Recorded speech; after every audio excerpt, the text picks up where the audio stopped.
Olá, Shalom! Eu sou a professora Teresa Kiel e nesses 5 minutos de Bíblia Hebraica nós vamos conversar sobre os desafios à leitura da Bíblia Hebraica. Então, este é o nosso tema, um tema realmente desafiador, né? Mas que certamente conseguiremos compreender, né? Conseguiremos vencer, vamos dizer assim, né? Então, primeira coisa que a gente precisa entender é que realmente existem 4 desafios ou 4 abismos que nós precisamos transpor para ler de forma contextualizada, de forma correta a Bíblia Hebraica. São eles o desafio geográfico, o desafio cronológico, o desafio cultural e o desafio literário, né? Então, vamos conhecer por hora o desafio geográfico, né? Então, eu acho que isso é uma coisa assim bem óbvia, mas que a gente não pensa muito, né? A Bíblia ela faz parte realmente a Bíblia hebraica, né? Faz parte de um espaço geográfico muito diferente do nosso. Nós moramos no Ocidente, como vocês estão vendo aí no mapa mundi, né? E a Bíblia, ela é um livro do Oriente. E isso é uma coisa que precisa acender uma luz vermelha na nossa cabeça, né? Muitas vezes a gente lê o texto bíblico como se ele fosse escrito aqui no nosso país, né? Escrito no Rio de Janeiro, escrito em São Paulo, mas não é bem assim, né? A nossa Bíblia, ela não está situada em nenhum país das Américas, né? Ela está realmente situada do outro lado do mundo, né? E isso traz uma consequência muito grande, né? Se a gente muda um pouco a forma de apresentar a Terra e a gente olha, então, se aproximando um pouco mais do local da Bíblia, nós percebemos que nesse círculo vermelho, ó, é muito pequenino, né? Muito diferente da nossa imensidão geográfica aqui do Brasil, né? O local da Bíblia é um local pequeno, é um local que não é uma amplitude como estamos acostumados aqui no país, né? Quando a gente olha ainda mais, nós também podemos perceber que neste local existe uma cor predominante, e essa cor é amarelada, né? É alaranjada, né? Isso indica para a gente que o local da Bíblia é basicamente um local de deserto, é um local de pouca água, é um local onde quase não vemos verde, né? Diferente do nosso país, onde temos uma abundância de verde, né? O local da Bíblia é um local de deserto, é um local com pouca água, tá? Quando a gente avança mais um pouco e a gente começa a traçar paralelos entre o nosso país, o Brasil, e a terra da Bíblia, aí a coisa fica mais chocante ainda, né? Porque se nós pegarmos o tamanho do Estado de Israel e colocarmos dentro do Brasil, a gente percebe que o seu tamanho ele é menor do que o do nosso menor estado, que é o estado de Sergipe. Então percebam que quando eu tenho em mãos o texto bíblico, eu preciso ressignificar geograficamente o espaço. Eu não posso achar que aquela terra é uma terra tão ampla e tão grande quanto o país que eu vivo. Mesmo que no texto bíblico esteja dizendo que a terra é ampla, que a terra é boa, que a terra, né? A gente precisa colocar estas qualificações dentro de um limite geográfico, tá bem? Então, isso é uma coisa importante que nós não podemos esquecer. O nosso segundo desafio é o desafio cronológico, né?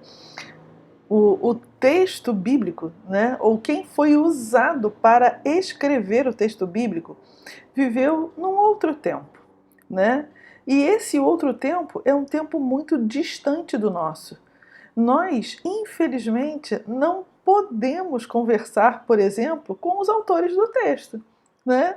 Nós não podemos conversar, por exemplo, com os primeiros ouvintes daquele texto, porque na antiguidade, antes da pessoa, né, acho que hoje também, né, antes da pessoa ler, ela ouvia as histórias, né? E nem muito menos podemos, né, falar com os primeiros leitores do texto, né, para a gente conseguia entender exatamente o que significava aquela frase, aquele evento, aquela situação para o seu Citizen Ibn, para a sua época. Veja que coisa incrível, né? Nós estamos, então, acumulando desafios. O desafio geográfico, do espaço, do local, do ambiente, da Bíblia. O desafio agora é cronológico, o tempo é outro, e a gente sabe que, assim como muda o tempo, muda também a forma de pensar, né? A forma de ser, a forma de agir. E esse é o terceiro desafio, né? O nosso terceiro desafio é o desafio cultural. O pano de fundo da cultura, dos costumes, dos valores do texto bíblico é diferente do nosso.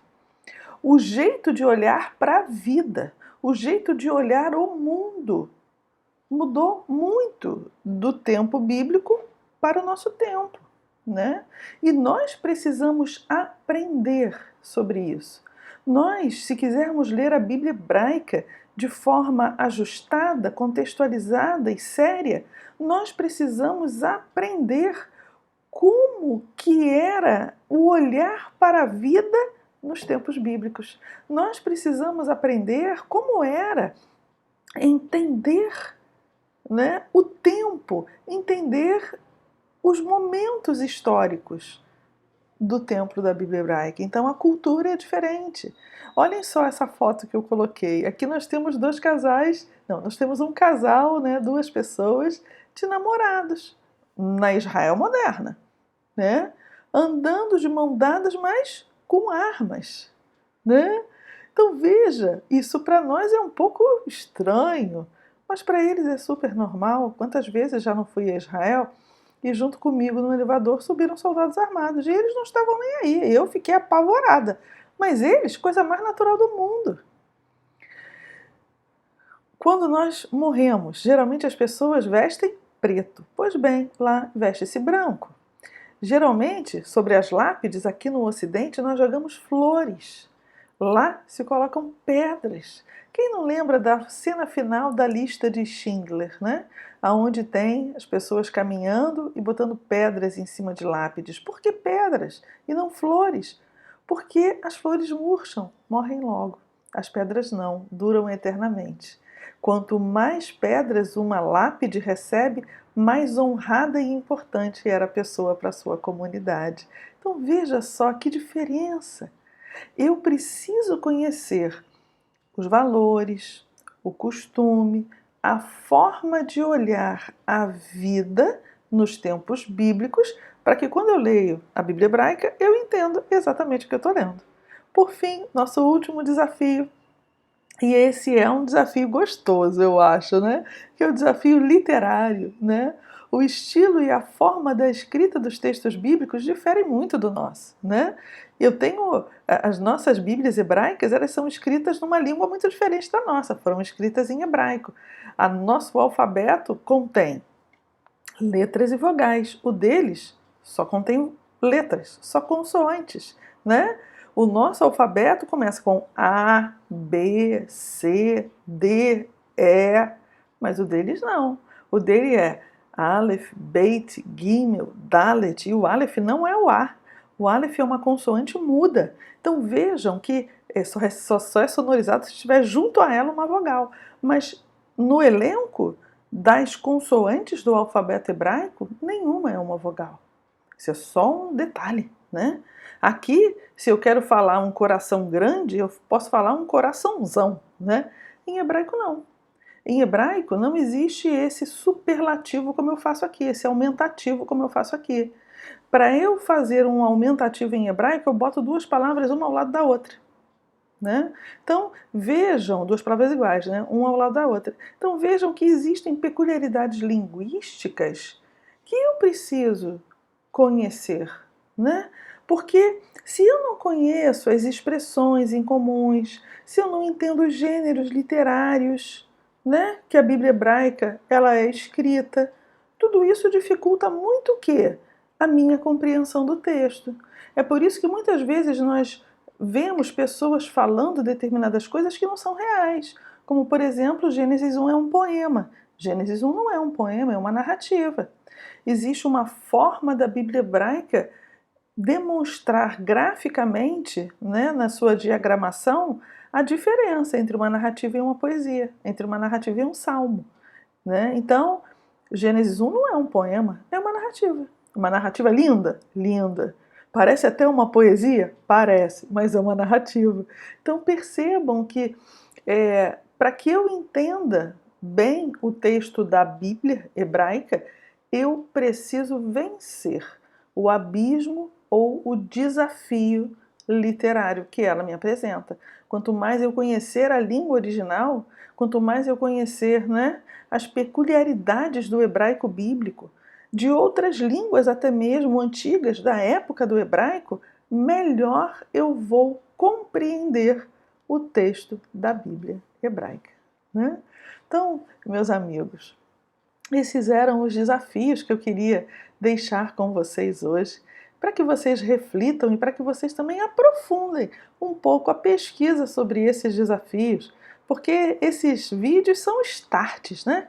São flashes que eu quero deixar aqui para que vocês pesquisem, aprofundem o conhecimento de vocês. E se você gostou desse vídeo, inscreva-se no canal, aperte o sininho e a cada novo vídeo você será notificado. Muito obrigado por estar até aqui comigo e Deus abençoe a sua vida. Um abraço.